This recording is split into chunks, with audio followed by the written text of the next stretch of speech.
So first of all, let's understand what is forward pricing. So in forward pricing, we try to determine the fair price of a forward contract. Now, what is the forward contract? So we have learned in the previous session that forward contract is nothing but an agreement to buy or sell an asset at a specified future date at a price agreed upon today. Means we have already specified the future date, right? And we agreed upon the price today. Or we can say the forward price considers the cost and benefits of buying an asset now versus in the future. Okay, so let me quickly write it. What is the forward price? Forward price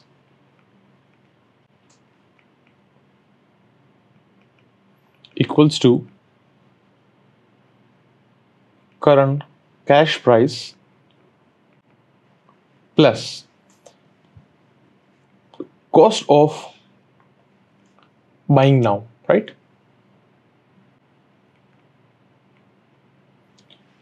Minus benefits of buying now.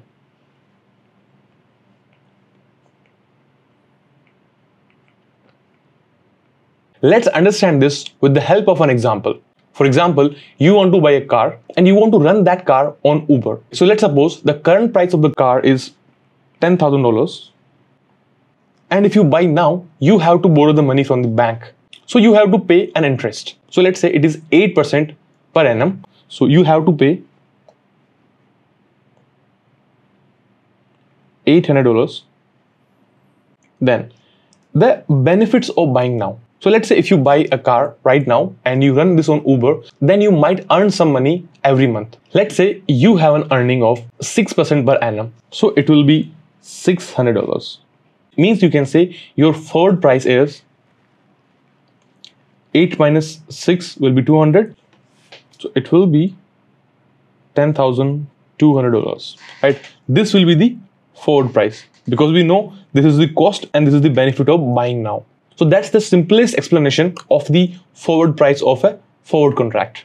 Now let's understand that how we can calculate the forward price of various assets. So we will understand about, let's say, the forward price. I'll write here FP of physical commodities, right? Then we will understand about stock. Then we'll understand about the forward price of bonds and notes. We will also learn about foreign currencies. And we'll also learn about the forward price of stock and future options. Stock and future options. And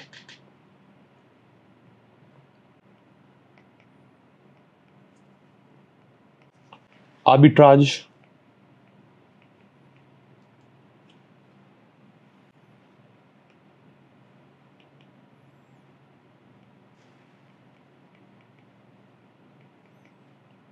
Dividends and short sales, right? The 8 will be short sales. So let's understand them one by one. So we'll start with the first, which is physical commodities.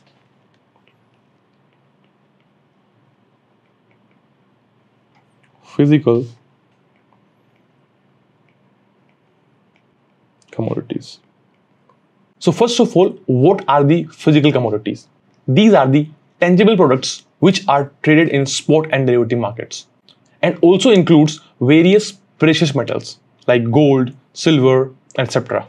Okay, let's take an example. So let's say if we buy gold right now, so we have to pay the current cash price along with the interest you have to pay.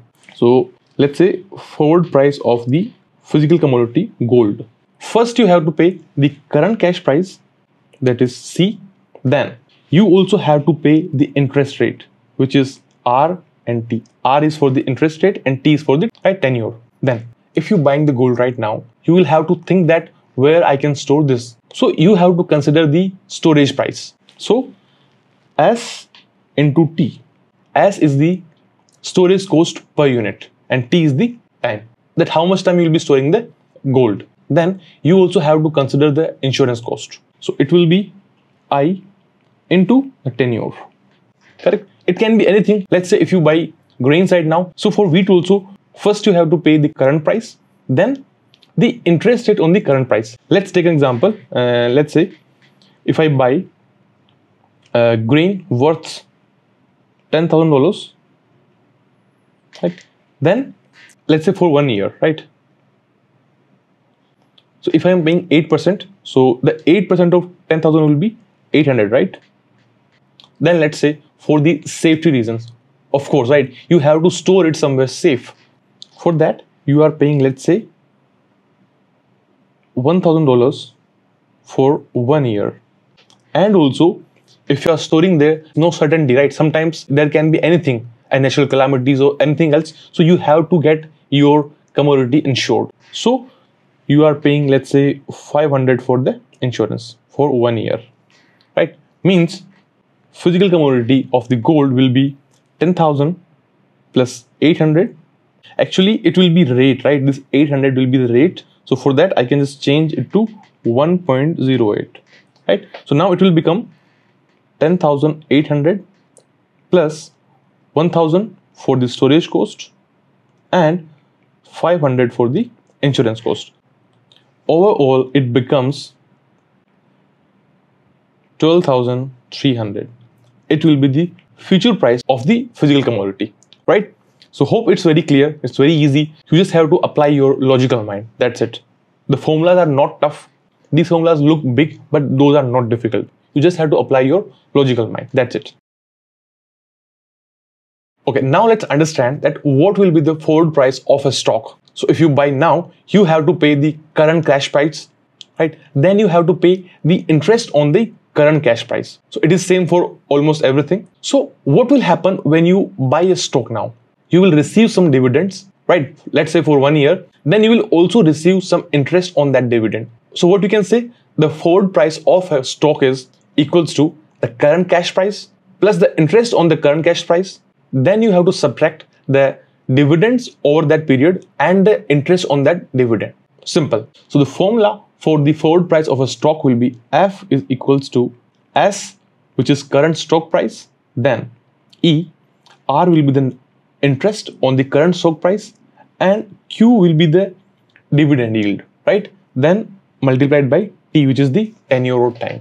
Okay, let's take an example of the forward price of the stock. Let's say the current price of the stock is $100. Then the interest rate is 3%, which will become 0.03, and dividend yield is 2%. It will become 0.02, right? And the time horizon is, let's say, 1 year, right? Now let's plug all these values in this formula. So 100 multiplied by E, R minus Q, which is 0.03 minus 0.02 and 1. So it will become 100 E, it will be 0.01, correct?